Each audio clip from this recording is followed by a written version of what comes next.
ઉપર દેવોથી પણ દુર્લભ એવા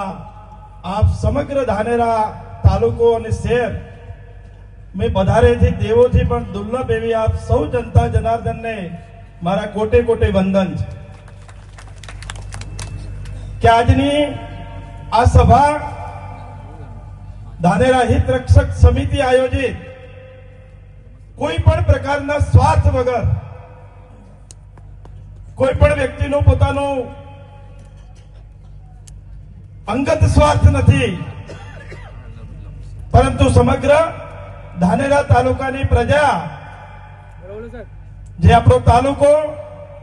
આપણે જાણીએ છીએ ત્યારથી, દેશ આઝાદ થયો ત્યારથી અને નવાબી શાસન વખતથી પાલનપુર સાથે જે જોડાયેલો હોય, જે આપણું કુટુંબ હોય, આપણો પરિવાર હોય, જે વર્ષોથી એકબીજા સંબંધો સાથે જોડાયેલો હોય, એને તોડી અને કોઈ અલગ કરવાનો, દુઃસાહસ કરવાનું જ્યારે કામ કરતો હોય, એ પ્રકારનું આ હીન કામ આપણા ધાનેરા માટે જે પ્રકારે કરી અને થરાદને જે અવળી દિશામાં આપણે જોડવાનું કામ કર્યું છે, એની અંદરથી બહાર લાવવા માટે તમે સૌ લોકો આટલી મોટી સંખ્યાની અંદર જ્યારે આજે ઉપસ્થિત થયા છો, ત્યારે ધાનેરા હિત રક્ષક સમિતિ આયોજિત આજની આ સભામાં જેમની આજે ઉંમર 80 વર્ષે પહોંચી છે, જેમને એમને વ્યક્તિગત કોઈ પણ પ્રકારનો સ્વાર્થ નથી, હમણાં ટૂંક સમયમાં બે વાર ઓપરેશન કરાયા છે અને ઘરે બેસીને ભગવાનની માળા કરે છે, પણ ધાનેરા માટે જ્યારે આટલી મોટી આફત આવી હોય ત્યારે સામેથી મને ફોન કર્યો કે માવજીભાઈ કોઈ પણ સંજોગે આ સાંખી લેવાય નહીં. જ્યારે પ્રજા આપણી સાથે હોય અને પ્રજાના દુઃખમાં આપણે ભાગીદાર થઈ અને આના માટે આપણે બીડું ઝડપવું પડે એવા આપણા સૌના વડીલ મુરબ્બી, પૂર્વ એમએલએ અને ભારતીય જનતા પાર્ટીની જનસંઘમાં વર્ષોથી રાત દિવસ કામ કરી અને ખૂપી ગયા હોય એવા શ્રી મફત કાકા, એવા શ્રી પૂર્વ એમએલએ શ્રી નથાભાઈ, એવા આપણા સમગ્ર 20 દિવસથી આ હિત રક્ષક સમિતિના નેજા હેઠળ કોઈ પણ પાર્ટી નહીં, કોઈ પણ પક્ષ નહીં, કોઈ પણ અલગ પ્રકારની વાત નહીં, ધાનેરાનું હિત જેના હૈયે વસ્યું છે એવા બધા જ આગેવાનોને ભેગા કરી અને સતત લડતા એવા અમૃતભાઈ રાવળ અને સમગ્ર હિત રક્ષક સમિતિના સર્વ આગેવાનો, એવા જ સમગ્ર ધાનેરા માટે જ્યારે પણ પ્રાણ પ્રશ્નો હોય, શહેર માટે કે તાલુકા માટે, ગરીબોના હામી એવા પૂર્વ નગરપાલિકા પ્રમુખ બળવંતભાઈ રાવ, એવા જ હમણાં છેલ્લા 20 દિવસથી સતત આ તાલુકા માટેની વાત આવી છે, ત્યારે ગામો ગામ પ્રચાર કરી અને બધાને અવેરનેસ કે ખરેખર આ જિલ્લો ફેર થવાથી શું પરિસ્થિતિ બનશે એની ખબર હવે આપણને ધીરે ધીરે જો પડે છે. એના કેટલા દુષ્પરિણામો આવે એ તો આવનારી આપણી પેઢી એ જાણે ત્યારે આપણને ખબર પડે. એ પ્રકારની વાતથી વાકેફ કરતા હોય ડામરાજી, મંચ ઉપર બિરાજમાન સૌ સન્માનીય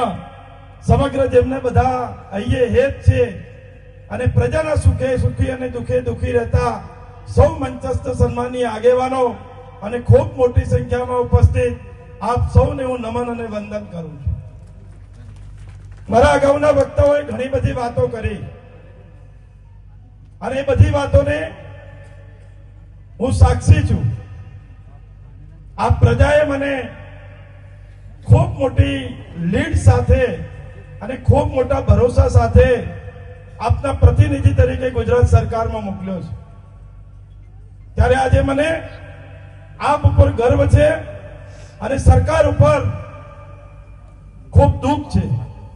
કે જ્યારે આપે મને સરકારની અંદર પ્રતિનિધિ મૂક્યો હોય અને આ વિસ્તારનો આ ધાનેરા તાલુકો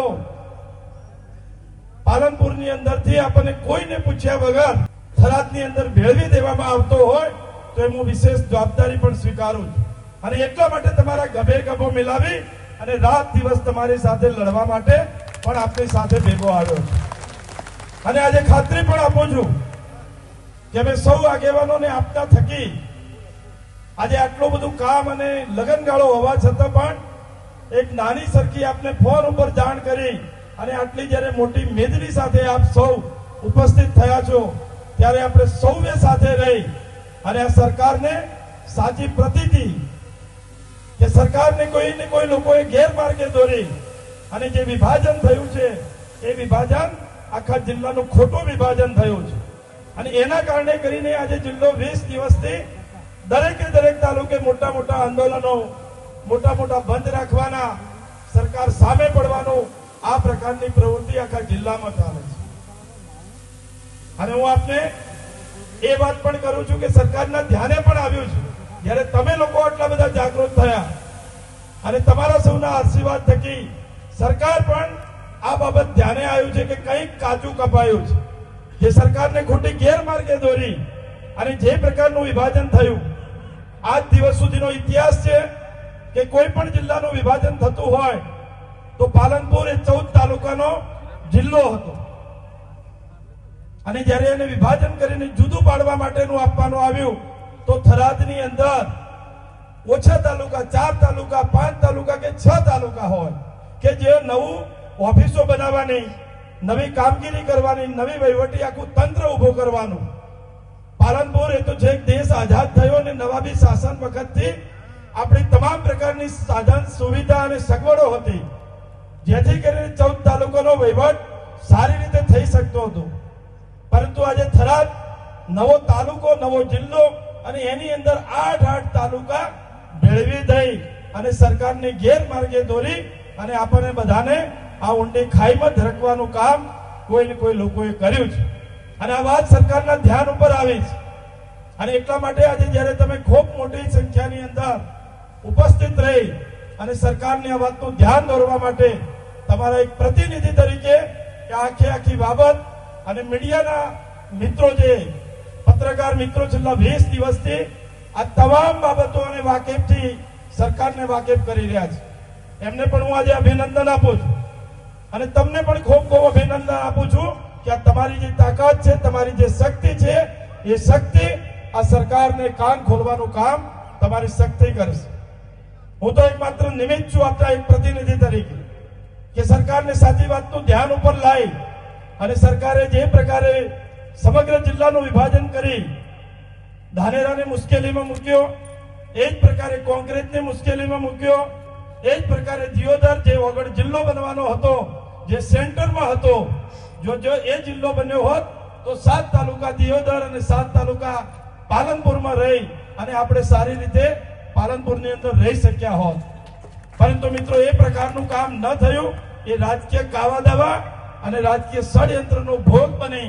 અને સરકારને ગેરમાર્ગે દોરી અને આ પ્રકારનું દુઃસાહસ કર્યું છે. એટલે આવનારા સમયની અંદર આપણે સરકારને આ વાતનું ધ્યાન દોરીશું. પણ જે મુશ્કેલીઓ પડે છે, ઘણા પત્રકાર મિત્રો અને મીડિયાના મિત્રોએ મને પૂછ્યું કે કેમ થરાદમાં નથી જવું અને પાલનપુરમાં જ રહેવું છે. હું આપના માધ્યમથી મીડિયા અને પત્રકાર મિત્રોને પણ જણાવું છું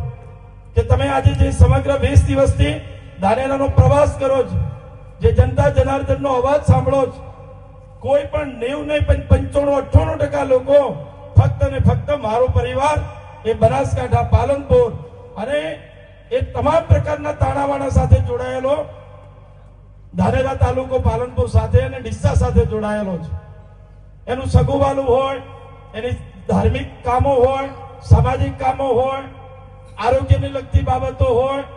આ તમામ બાબતો સાથે આજે 100 વર્ષથી જ્યારે પાલનપુર અને બનાસકાંઠા સાથે જોડાયેલો હોય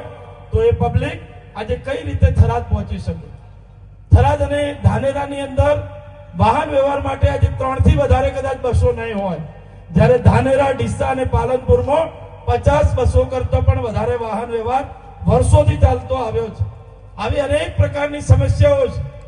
અને આજે હજુ આપણને એની અસર ઓછી થાય, પણ જેમ દિવસો પસાર થાય, નાના મોટા સરકારી કામો, બાકીના સામાજિક કામો માટે જ્યારે કામકાજ પડતું હોય ત્યારે અવળી દિશામાં જે જવું પડે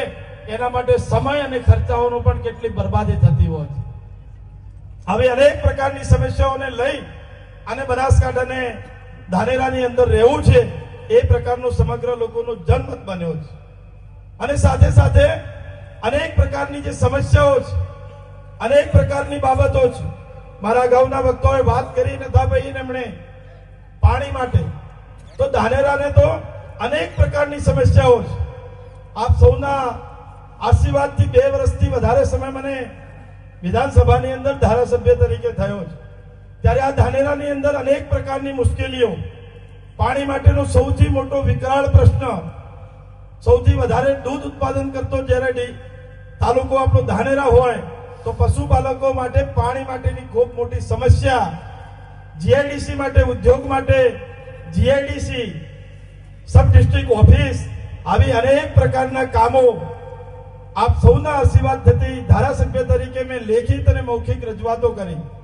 એની અંદર ક્યોંક ને ક્યોંક આપણે થોડા ઘણા સફળ થવા માટેના પ્રયત્નો પણ થયા, પરંતુ દુઃખ સાથે મારે કહેવું પડે કે અમુક વિઘ્ન સંતોષી લોકો જેમને આ પોસાતું નથી, એમણે એમ કેમ પ્રકારે એને વહીવટી આંટી ઘોટીમાં લાવી અને એ યોજનાઓ વિલંબમાં પાડવાનું કામ કર્યું છે. પરમ કૃપાળુ પરમાત્મા પણ એમને માફ નહીં કરે એવી આજના સ્ટેજ ઉપરથી હું વાત કરું છું. આવી અનેક પ્રકારની ધાનેરાની જે સમસ્યાઓ છે, જે આપ સૌએ અમારા ભરોસે આટલી મોટી આશા રાખીને બેઠા હોય અને અમે પણ રાત દિવસ આપની સુખાકારી માટે, આપની સુવિધા માટે કામ કરવાનું હોય, એ કામની અંદર આ વિઘ્નકર્તાઓએ અનેક આંટી ઘોટીઓ લાવી અને એ યોજનાઓને વિલંબ પાડવાનું કામ કર્યું છે. એના માટે કરીને નથી થઈ શકે. જે આપણો રોડ છે તો રોડ 1.5 વર્ષ પહેલા પણ એનું ટેન્ડર, એની પ્રક્રિયા પૂરી થઈ, પરંતુ કોઈ કારણસર એને ઓટી-ઘોટીમાં નાખી ફરીથી રીટેન્ડર કરવાનું કરી અને દિલ્હી ખાતે પેન્ડિંગ કામ પડ્યા રહ્યા છે. જે આપણી મૂળભૂત સમસ્યાઓ છે, ધાનેરા માટેના જે 5 પ્રાણ પ્રશ્નો છે, એ 5 પ્રાણ પ્રશ્નોને આજે આપણે જાહેર જનતા વચ્ચે હું વાત કરું છું કે એને કોઈ કારણસર વિલંબમાં પાડે, ધાનેરાની પ્રજા દુખી થાય, ધાનેરાની પ્રજા હજુ વધારે હેરાન થાય, એ પ્રકારના હીન પ્રકારના કામો થઈ રહ્યા છે. ત્યારે આપ સૌને હું ખાતરી આપું છું અને આપ સૌના આશીર્વાદ થકી અમે બધા જ આગેવાનો સાથે મળી અને આ જ પ્રકારની જે સરકારની સાચી વાતનું ધ્યાન દોરવાનું. સરકાર દરેક જગ્યાએ બધી જ આપણી વાત છે જાણતું નથી હોતું, એટલે હું આપના માધ્યમથી, મીડિયાના માધ્યમથી સરકારને પણ જાણ કરું છું કે ખરેખર જે વિભાજન અને ધાનેરા માટે જે દુઃખની ઘડી છે, અનેક પ્રકારની સમસ્યાઓ તો છે જ, પણ એ બધા કરતા જે તાલુકા જિલ્લામાં, થરાદ જિલ્લામાં તાલુકાને નાખી દીધો, એ સૌથી મોટી અમારા માટેની આફત છે. તો સરકાર એ બાબતે સત્વરે વિચારે, પુનઃ વિચારણા કરે અને તમામ વસ્તુનું ફરીથી ધ્યાન ઉપર લે, એનું અવલોકન કરે. હવે પહેલા જયારે બંધ રાખ્યું ત્યારે વચ્ચે એક દિવસ આપણા પ્રભારી મંત્રી શ્રી બળવંતસિંહે પણ અમને બોલાવ્યા. અમે બધા જ આગેવાનો બેઠા છીએ, સર્વપક્ષી બેઠકો જઈ અને અમારી જે વાત હતી એ વાત ધ્યાન ઉપર મૂકી છે. એમને લેખિત પણ આપ્યું છે,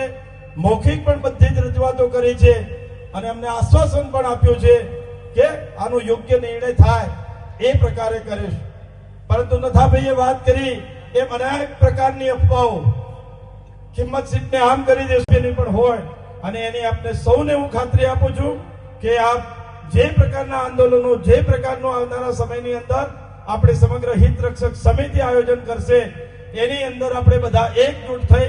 તમામ પ્રકારની તાકાત સાથે કામ કરીશું. તો આવનારા સમયની અંદર આ જ સરકાર આપણો જે માગણી છે, જે યોગ્ય માગણી છે, એ યોગ્ય માગણીને રાહ આપશે એવી મને પૂરેપૂરી આશા અને અપેક્ષા પણ છે. જે આપણે પાણીની વાત કરી, એ સુજલમ સુફલામની અંદર રાહ સુધીનું પાણી આવ્યું. તો મેં ધારાસભ્ય બન્યા પછી વારંવાર રજૂઆત અને સિંચાઈ મિનિસ્ટર અને અધિકારીને પણ આપણે જાણ કરી છે કે નેનાવા સુધી થાય તો એ બાજુનો પટ્ટો સુજલમ સુફલમ પાણીથી ભરાઈ જાય,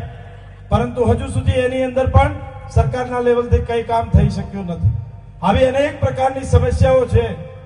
પરંતુ આજે આપણે સૌને ખાતરી આપું છું કે જે પ્રકારની તમે સૌ લોકોએ તાકાત બતાવી છે, જે પ્રકારે હિંમત બતાવી છે, અનેક પ્રકારના આપના ઉપર પ્રેશર પણ આવ્યા હશે, દબાણ પણ આવ્યા હશે, ના આવવા માટે પણ અનેક પ્રકારની ધમકીઓ પણ આવતી હશે, પરંતુ જે હિંમત કરી અને આપ સૌ લોકો આટલી મોટી સંખ્યામાં ટૂંકી નોટિસમાં આવ્યા છો, એ બદલ તમને સૌને ખૂબ ખૂબ અભિનંદન આપું છું. અને આ જ પ્રકારનું કામ આવનારા સમયમાં આપણી જે સમસ્યાઓ છે, આ સમસ્યા તો 100% આપણે બધા ભેગા થઈ મટાડીને રહેશું, પણ પાણી માટે છે, રોડ માટે છે, જીઆઈડીસી માટે છે, સબ ડિસ્ટ્રિક્ટ હોસ્પિટલ માટે છે, એના માટે પણ આપણે સૌએ સાથે મળી આવનારા સમયમાં સરકાર સામે આ લડત આપી સરકાર પાસેથી યોગ્ય જવાબ લઈ અને યોગ્ય ન્યાય પણ આપણે લઈશું. એ અસ્તુ ભારત માતા કી જય. જનતા થરાદ સાથે રહેવા માંગે છે, પરંતુ આપણે સૌ જાણીએ છીએ કે જેમણે પણ આવા સ્ટેટમેન્ટો સરકારને ગેરમાર્ગે દોરવાના આપ્યા છે, આવા જ ગેરમાર્ગે દોરવાના સરકારને જે પ્રકારે પ્રયત્નો કર્યા એ કારણે જ આજે આ જે વિસર્જન થયું છે, જે આપણું વિભાજન થયું છે, એ વિભાજનના કારણે સમસ્યા થઈ છે. એ પણ આવા ખોટા સ્ટેટમેન્ટો આપી ખોટી વાતો રજૂઆત કરી છે અને એમણે ભૂતકાળની અંદર પણ આ જ પાણી માટે કરી અને આ જ પ્રકારના સ્ટેટમેન્ટો સરકાર સામે આપ્યા છે. ત્યારે આજે આપણે પાણી માટે પણ સોસાવવું પડે છે. પરમ કૃપાળુ પરમાત્મા એમને સદબુદ્ધિ આપે અને આ વિસ્તારે તો એમને છેક મંત્રી પદ સુધી પહોંચાડ્યા છે. એ પ્રકારનું આ જનતા જનાર્દને જ્યારે કામ કર્યું હોય અને જનતા માટે કરી અને આવા સરકારને ગુમરાહ કરવાનું જ્યારે કામ કરતા હોય તો ભગવાન પણ એમને માફ ના કરે. અને આજે સમગ્ર રિક્ષા એસોસિએશને પણ સ્વૈચ્છિક સાથ આપી અને 350 કરતા પણ વધારે રિક્ષાઓએ બંધ રાખી અને આ સહકાર આની અંદર સહકાર આપી શહેરની અંદર અને આજુબાજુથી પબ્લિકને લાવવાનું જે કામ કર્યું છે. ત્યારે સમગ્ર રિક્ષા એસોસિએશન અને સમગ્ર જે 45 જેટલા એસોસિએશન શહેરના છે એમણે સ્વયંભૂ બંધ પાડ્યો છે. એ સૌને હું ખૂબ ખૂબ અભિનંદન આપું છું. અને આપ પણ ખૂબ મોટી સંખ્યાએ લાગણી રાખીને ગામડાઓની અંદરથી એક ફોન ઉપર આટલી મોટી સંખ્યાએ આવ્યા છો, ત્યારે આપને પણ હું ખૂબ ખૂબ અભિનંદન આપું છું. અને આવનારા સમયમાં આપણે સૌએ સાથે મળી ધાનેરાનો વિકાસ વધારે કઈ રીતે થાય, ધાનેરામાં જે મુશ્કેલીઓ છે એમાંથી બહાર નીકળવા માટે જનતા જનાર્દનના નિર્ણયને સાથે રાખીને આવનારા સમયમાં કામ કરીશું. એ અસ્તુ ભારત માતા કી.